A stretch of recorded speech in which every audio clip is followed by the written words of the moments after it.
फटाफट खत्म करेंगे, मेरे को मैच देखने जाना है। तो लेडीज एंड जेंटलमैन, भाइयों और बहनों, आप सभी का स्वागत है। पाकिस्तान को फेंटा लगाने के बाद हम मजे से देख सकते हैं। मुझे तो लगा नहीं है, पर लग जाएगा। जितना स्कोर उन्होंने बनाया उस हिसाब से लगा देना भाई, नहीं तो बहुत ही एम्बारसिंग हो जाएगा। और एम्बारसिंग से मुझे याद आया कि इस हफ्ते बहुत सारी न्यूज है, जिसमें से एम्बारसिंग काफी सारी है। तो एक एक करके सब पे बात करना शुरू कर लेते हैं। तो सबसे पहली खबर आती है प्रे के बारे में। अगर आप लोगों ने प्रे PREY का फर्स्ट पार्ट नहीं देखा, ये प्रीडेटर का रिबूट था, तो उसको लेकर सीक्वल प्लान कर लिया गया है और हुलू पे उस पर काम चालू हो जाएगा। मैं डेफिनेटली रिकमेंड करूंगा, प्लीज गो एंड वॉच। फिर इसके बाद दुनिया में कहीं पे भी इंसाफ नहीं है, क्योंकि एक तरफ बच्चों को बचाकर उनको माइक्रोवेव में डालने वाला पैसे नहीं कमा पाया, वहीं दूसरी तरफ बच्चों को डराने वाली मुंह पे पाउडर लगा करके 240 मिलियन कमा चुकी है। जी हाँ, मैं नन्नू मतलब नन 2 की बात कर रहा हूं। और अब मुझे बताने की जरूरत भी नहीं है कि नन 3 कितनी दूर है। माइकल शेव्स, अगर थोड़ी सी भी शर्म हया बची हो ना, तो कैमरा पकड़ के गलती से भी सिस्टरों के सामने चले मत जाना। फिर इसके बाद इनविंसिबल वालों ने कहा है कि वो लोग इनविंसिबल पे पैसा तो काफी खर्च कर देते हैं, लेकिन द बॉयज जितना नहीं। बॉयज उनकी सबसे प्राइमरी IP है, और जब भी वो आने लगता है तो उसको लेकर वो गजब की मार्केटिंग करते हैं। लेकिन इनविंसिबल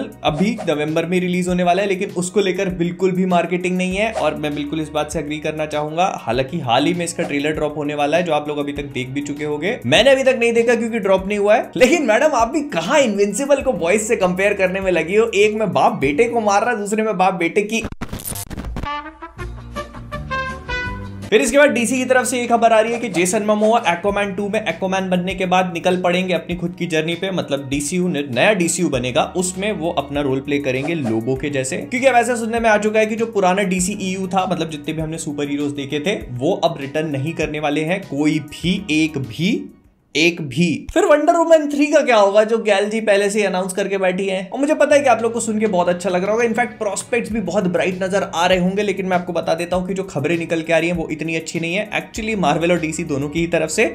सबसे पहले अगर DC के बारे में बात करी जाए, तो ऐसा बोला जा रहा है कि WB वाले DC को प्रोबेबली बेचने के लिए तैयार हैं, और ऐसा वैसे किसी को नहीं, यूनिवर्सल स्टूडियोज को, जहां पे फैमिली की पिक्चरें बना करती हैं, if you know what I mean. तो जेम्स दादा, मैं उम्मीद करता हूं कि फैमिली में आपकी पकड़ तो होगी नहीं। यहाँ पे डीजल बाइक की गाड़ी में तेल डलता है, पेड़ नहीं। फिर इधर जेन वी का सीजन 1 एक तरफ चल रहा है, लेकिन वहीं पे जेन वी का जो सीजन 2 है उसको ग्रीन लाइट दे दी गई है। जैसा कि इनविंसिबल वालों ने कहा कि उनको इतना माल नहीं मिलता है। इनविंसिबल के सीजन 2 आने में इतने साल लग गए, लेकिन वहीं पे बॉयज के स्पिन ऑफ के सीजन 2 को अभी से ग्रीन लाइट कर दिया गया है।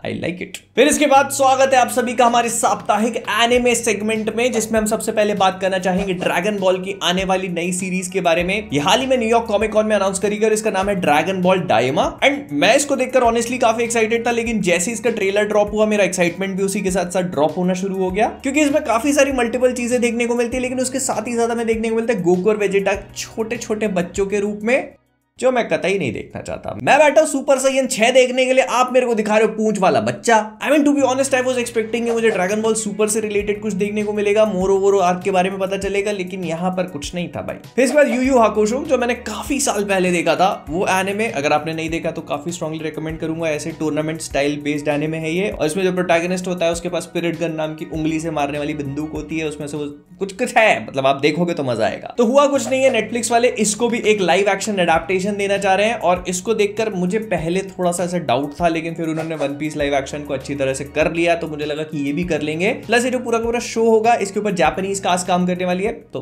हाँ। फिर इसके बाद जुजुत्सु काइसेन में इस हफ्ते भी काफी अच्छे मोमेंट देखने को मिले, स्पेशली नानामी की तरफ से, आई लव यू, नो होमो। लेकिन अगर एक बार फिर से वापस आए, तो ऐसा सुनने में आ रहा है कि जो आयरन हार्ट सीरीज होगी उसमें साशा बैरन कोहेन को कंफर्म कर दिया गया है, जो उनकी वो पिछले हफ्ते मैंने आपको बताया था कॉपीराइट नोटिस वाली चीज। तो कॉपीराइट ऑफिस में जो डॉक्यूमेंट सबमिटेड है उसमें साशा बैरन कोहेन का भी नाम है एज अ मिस्ट्री मैन। इसमें 2 M लगते हैं। अब बोलना मेफिस्टो बोर्ड। फिर इसके बाद लोकी के सीजन 2 का जो प्रीमियर था उसको 100 मिलियन लोगों ने देखा है, और नहीं, ये डिज्नी प्लस का मोस्ट वॉच्ड अभी तक नहीं है। मोस्ट वॉच्ड है मैंडलोरियन के सीजन 3 का प्रीमियर, और देखो वो वाला सीजन कितना हग्गू निकल गया।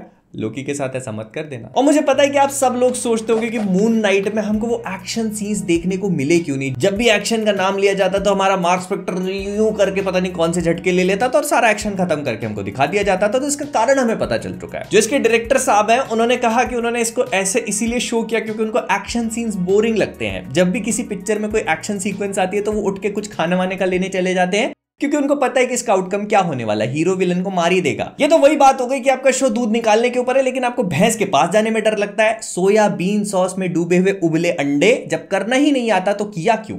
सीधे से बोल देते कि हमको घर बैठ के पादना है आराम से। फिर इसके बाद साप्ताहिक ब्लेड न्यूज में आपका स्वागत है दोस्तों। तो अभी ऐसा सुनने में आया है कि जो ब्लेड की अगली पिक्चर मतलब इसको फिर से तीसरी बार रीराइट किया जाएगा, 1920s में सेट होगी कुछ पार्ट और कुछ पार्ट प्रेजेंट डे में होगा। ये एक डार्क मैच्योर और ग्रिटी टोन को फॉलो करेगी। अबे पहले बना तो लो, आंधी तूफान चले नहीं है, गंजा पहले कर दिया। फिर इसके बाद राइटर स्ट्राइक तो खत्म हो चुकी है लेकिन एक्टर्स लोग अभी भी मानने को तैयार नहीं है। उनकी AMPTP जो प्रोड्यूसर्स एसोसिएशन है उनके साथ मीटिंग हो रही थी लेकिन फिर भी कुछ आगे निर्णय नहीं निकल पाया क्योंकि इन लोगों की डिमांड्स और उन लोगों की जो डील्स है वो आपस में बिल्कुल भी तालमेल नहीं खा रही है।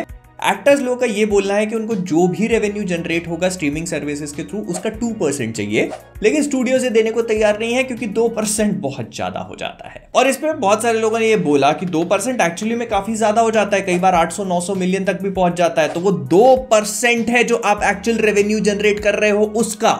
आपने 100 रुपए कमाए हैं उसमें से आपको 2 रुपए देने। लेकिन इसके बाद स्वागत है आप सभी का हमारी साप्ताहिक गेमिंग सेगमेंट में। और इस हफ्ते गेमिंग न्यूज काफी अच्छी है। तो सबसे पहले CDK प्रोजेक्ट रेड जिन्होंने साइबरपंक 2077 बनाया था और उनका भी अभी नया फैंटम लिबर्टी DLC एक्सपेंशन भी रिलीज किया है, तो इन लोगों ने नए 5 गेम्स अनाउंस किए हैं। सबसे पहले तो इनका प्रोजेक्ट ओरायन है जिसको कहा जा रहा है कि साइबरपंक 2077 जो था उसी का सीक्वल है और उसी यूनिवर्स को और भी ज्यादा एक्सप्लोर करेगा। फिर इसके बाद आता है पोलारिस जो कि विचर का नेक्स्ट इंस्टॉलमेंट है, मतलब विचर 3 जो आया था उसके बाद का गेम है। और इनका ऐसा बोलना पड़ रहा है कि पोलारिस को इंक्लूड करके एक ट्रिलॉजी में कन्वर्ट करना चाहते हैं जो विचर की नई ट्रिलॉजी मानी जाएगी। फिर इसके बाद कैनस मेजोरिस जो कि एक और नया विचर गेम है लेकिन ये जो हमने पोलारिस देखा था उससे बिल्कुल ही डिफरेंट होगा। फिर इसके बाद आता है कोड नेम सीरियस जो एक और नया विचर गेम है लेकिन ये उन दोनों से अलग है क्योंकि एक स्पिन ऑफ टाइप की तरह से सेटअप किया जाएगा और इसमें मल्टीप्लेयर एलिमेंट्स पे फोकस करेंगे। कोड नेम हडार जो एक नई IP है साइबरपंक और विचर दोनों से अलग, और इसको ये लोग बहुत ही अच्छे से डेवलप कर रहे हैं। फिर इसके बाद माइक्रोसॉफ्ट ने एक्टिविजन को फाइनली खरीद लिया है, वही स्टूडियो जो कॉल ऑफ ड्यूटी के 1000 लाख करोड़ गेम्स बनाने के लिए रिस्पॉन्सिबल है। लेकिन ये चीज मुझे इतनी बढ़िया नहीं लगी। जो चीज मुझे सबसे बेस्ट लगी है वो है इनका बाइंग अमाउंट। इन्होंने एक्टिविजन को खरीदा है $69 बिलियन में। बाप बकरी का बढ़िया शगुन का नंबर तो है ही है, लेकिन क्या कीजिएगा इतनी धनराशि का, कुछ नहीं, कैंडी क्रश को Xbox में लेके आएंगे। फिर मूविंग ऑन, मॉन्स्टरवर्स को लेकर एक बहुत ही अच्छी सी खबर है क्योंकि गॉडजिला का जो स्पिन ऑफ बनाया जा रहा था monarch legacy of monsters, finally उसका ट्रेलर रिलीज कर दिया गया। ये शो रिलीज होगा 17 नवंबर को। बट टू बी ऑनेस्ट अगर इस ट्रेलर को देखकर मुझे कुछ भी बोलना पड़े तो मैं बस एक ही शब्द बोलूंगा, नहीं वो वाला नहीं, वाओ। क्योंकि अगर आप इस पूरे ट्रेलर को देखते हो ना तो आपको एक सेकंड के लिए भी ये नहीं लगता कि ये टीवी शो है, आपको ऐसा लगता है कि आप मूवी देख रहे हो। लेकिन फिर भी अगर आप चाहेंगे, अगर आप इंटरेस्टेड होगे तो इसके बारे में अलग से बात करी जाएगी वीडियो में सीरीज आने से पहले कि आपको कैसे देखनी, कब देखनी और क्या ये मॉन्स्टरवर्स के लिए इंपॉर्टेंट भी है या नहीं। फिर इसके बाद साप्ताहिक डेडपूल न्यूज में भी आपका स्वागत है। इस हफ्ते बहुत ज्यादा कुछ नहीं है, बस इतना ही बताना चाहूंगा कि डेडपूल के जो डायरेक्टर शॉन लेवाई है उन्होंने बोला है कि स्ट्राइक व्राइक चलती रहेंगी अपनी जगह पे लेकिन डेडपूल अपने स्केड्यूल से नहीं हिलने वाली, और अगर उनके अनुमान ठीक है तो उस हिसाब से मूवी अपने टाइम पे रिलीज हो जानी चाहिए। मैं नहीं मानता और मानोगे भी कैसे? जो कांड डेयरडेविल के साथ हुआ है, डेयरडेविल बॉर्न अगेन के साथ, उसके बाद से तो कुछ भी नहीं माना जाएगा। अगर आप लोग पिछले कुछ दिनों से कुएं के अंदर या एक गुफा के नीचे रह रहे थे तो मैं आपको सारी की सारी कहानी बताता हूँ। बेसिकली डेयरडेविल बॉर्न अगेन जो है उसके 18 एपिसोड्स आने वाले थे और इन लोगों ने काफी कुछ फिल्म भी कर लिया था। लेकिन जब मार्वल के एग्जीक्यूटिव्स ने वो जो फिल्म फुटेज है उसको देखा तो उनके मुंह से सिर्फ एक ही शब्द निकला, एक लाइन एक्चुअली, ये क्या बावासीर बना दिए हो। क्योंकि अपेरेंटली उसमें बहुत सारे फ्लॉज थे। सबसे पहला जो ऐसा बोला जा रहा है तो मैथ्यू मर्डॉक जो है वो डेयरडेविल की कॉस्ट्यूम चौथे एपिसोड तक धारण नहीं करते, और उसका रीजन बहुत ही सिंपल सा है, ये कि पहले एपिसोड में फॉगी और केरेन को मार दिया जाता और मैथ्यू उनको बचा नहीं पाता, तो इस वजह से वो डेयरडेविल बनता ही नहीं, चौथे एपिसोड तक अपनी कॉस्ट्यूम टांग टूंग देता कहीं। And the resultant of that was कि ये पूरा का पूरा शो एक कोर्ट रूम ड्रामा की तरह रन होता, जो शीहल के बाद आई एम श्योर कि हर किसी को डरावने सपने ही दिखाता होगा। तो ये पूरे बवासीर को डिस्कवर करने के बाद मार्वल के एग्जीक्यूटिव्स ने बोला कि हमको सब कुछ बदलने की जरूरत, और सब कुछ से मेरा मतलब है कि सब कुछ। उन्होंने डेयरडेविल बॉर्न अगेन के डायरेक्टर, राइटर और जितने भी लोग इस पे काम कर रहे थे सबको फायर कर दिया, कास्टिंग को छोड़ करके, क्योंकि एक्टर्स की स्ट्राइक चल रही है और ऑफ कोर्स वो चार्ली कॉक्स के बिना तो बनाने की हिम्मत भी नहीं कर सकते। तो अब ये लोग स्क्रैच से स्टार्ट करने वाले हैं और इसको लेकर काफी सारी कंफ्यूजिंग चीजें मार्केट में घूम रही हैं। लेकिन मैं आपको सच सच बताऊं तो क्या होने वाला है किसी को भी एक्चुअली नहीं पता। बस इतना मालूम है कि ये शो जिस फॉर्मेट पे पहले रन होने वाला था उससे पूरी तरह से बदल जाएगा, क्योंकि मार्वल वाले अपने पूरे स्ट्रक्चर को ओवरहॉल कर रहे हैं। स्पीकिंग ऑफ विच, मार्वल ने अपने शोज को किस तरह से रन करना है उस वाले सिस्टम को भी अब पूरी तरह से बदल दिया है। क्योंकि क्या होता है कि टीवी पे जब भी आप कोई शो देखते हो तो उसका एक पर्टिकुलर शो रनर होता है जो किसी भी शो को रन करता है। उसके हर एक एपिसोड एपिसोड में अलग अलग डायरेक्टर्स आते जाएंगे, लेकिन उन सबका विजन एक ही ट्रैक पर रहे, उस चीज को मेक श्योर करने के लिए शो रनर काम आता है। और शो रनर के बाद ये लोग एक पायलट एपिसोड को शूट करते हैं, जो कि पहला एपिसोड होता है प्रोटोटाइप वाला, और उसको देखकर स्टूडियो डिसाइड करता है कि इस वाली सीरीज को आगे बढ़ाना है कि नहीं बढ़ाना। यही सेम चीज गेम ऑफ थ्रोन्स के 2 स्पिन ऑफ के साथ हुई थी, जिसमें से पहला हाउस ऑफ द ड्रैगन था और दूसरा वाला एक और व्हाइट वॉकर्स के ऊपर बेस्ड। और हाउस ऑफ द ड्रैगन के पायलट को पसंद किया गया, लेकिन वहीं पे जो दूसरा था उसका पायलट इन लोगों को नहीं पसंद आया, तो एचबीओ वालों ने उसको पूरी तरह से स्क्रैप कर दिया, जबकि उस पे $80 मिलियन के आसपास खर्च हुए थे। लेकिन सरप्राइजिंगली मार्वल इस फॉर्मूले को फॉलो नहीं करता, उनके किसी भी शो ने नहीं किया। उनके अभी तक जितने भी शोज रिलीज हुए उसमें एक भी शो रनर नहीं रहा और ना ही कोई पायलट एपिसोड बनाया गया। वो लोग पहले से ही डिसाइड कर लेते थे कि हमको इस शो पे इतना पैसा खर्च करना है और उस शो को कोई भी फिल्म एग्जीक्यूटिव रन कर लेगा। कुल मिला के उन्होंने पहले ही मान लिया था कि ऑडियंस तो चुकंदर है, आप जो परोस दोगे वो खा लेंगे, और हमने एक्चुअली में खाया भी। लेकिन अब जब उन्हें बैकलैश फेस करना पड़ रहा है तो उन्होंने अपने पूरे स्ट्रक्चर को ओवरहॉल करने का फैसला किया है। सबसे पहले तो हर शो का एक शो रनर होगा, शो के पायलट एपिसोड्स बनाए जाएंगे और उसी बेसिस पे ये बात डिसाइड होगी कि इस शो को आगे कंटिन्यू करना है या नहीं। और उसके भी ऊपर से अब बाकी जितने भी शोज हैं सबको सीजन 2 दिमाग में रख के बनाया जाएगा, मतलब सीजन 1 पे जैसे लिमिटेड सीरीज की तरह खत्म कर देते वैसे नहीं होगा। और इसी वजह से डेयरडेविल बॉर्न अगेन को 2 सीजन्स मिलने वाले हैं। और इसके बाद केविन फाइगी जी आकर के ये बोल गए कि उन लोगों ने 32 पिक्चरें तो बना ली है, लेकिन उनको अभी भी ऐसा लगता है कि they have बेयरली scratched the surface of Marvel universe. और मैं तो बस इतना ही बोलूंगा कि आपने बोरा भर के पिक्चरें बना ली हैं, और सरफेस का तो मुझे पता नहीं, लेकिन आपने एक चीज जरूर स्क्रैच करी है, अपना खुद का पिछवाड़ा। तो विद दैट बीइंग सेड हम लोग इस वीडियो को यहीं पर रैप अप करेंगे। पसंद आ लाइक कर देना, शेयर कर देना, सब्सक्राइब कर देना। Bye bye, tata, take care. और हाँ, कमेंट्स में मुझे अपने ओपिनियन बताना मत भूलना, क्योंकि जाने से पहले कॉमिक वर्ड से मैं हूं मोहित और आप सभी लोग देख लो क्या स्क्रैच करना है क्या नहीं।